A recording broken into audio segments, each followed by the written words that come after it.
নমস্কার বন্ধুরা, কেমন আছো সবাই? আমি আজ নতুন ভিডিও নিয়ে চলে এসেছি। আজ যে তৃতীয় অধ্যায় যে চ্যাপ্টারটা কোশ্চেন করেছি সেখানে কিছু এমসিকিউ ছিল। আমি ওইখান থেকে তোমাদের কিছু শর্ট কোশ্চেন দিলাম।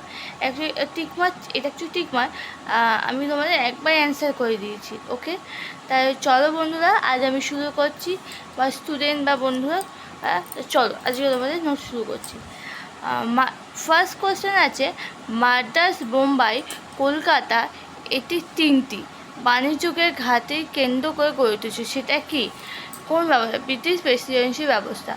কোন অ্যাক্ট মাধ্যমে গভর্নর জেনারেল পদটি তৈরি করেছিল? এগুইথিং অ্যাক্ট। কর্ণেশ্বর কোর্ট চালু হয় কত খ্রিস্টাব্দে? 1793 খ্রিস্টাব্দে। জেলাগুলি দেখভাল করার জন্য পুলিশ থানার ব্যবস্থা চালু করেন লর্ড কর্ণওয়ালিস। আলেকজান্ডার ডাফ কলকাতা প্রতিষ্ঠা করেন কে? General assembly institution. ইউরোপীয় প্রশাসকদের প্রাচ্যবিদ্যা এবং প্রশিক্ষণ দেওয়ার জন্য স্থাপিত হয় কোন কলেজ? ফোর্টউইলিয়াম কলেজ। উপনিবেশিক শাসক সবথেকে বেশি খরচ করত সামরিক ক্ষেত্র। বাংলা, বিহার, উড়িষ্যা, আসাম, এই কোন ত্রিপুরা মিলে ছিল কি?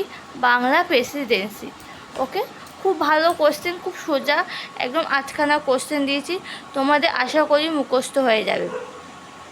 তাই আমি এখানে ভিডিওটা এন্ড করলাম। তাই তৃতীয় চ্যাপ্টার তোমাদের শেষ হয়ে গেল বন্ধুরা বা স্টুডেন্ট। এবার আমি পরে চতুর্থ চ্যাপ্টার দেবো। তাই আজকে এখানে আমি ভিডিও এন্ড করলাম। ভালো লাগলে ভিডিওটা লাইক, শেয়ার, সাবস্ক্রাইব করে দিও, আর বন্ধুদের বেশি করে শেয়ার করে দিও। তাই আজকে এখানে ভিডিও। Tata, bye bye.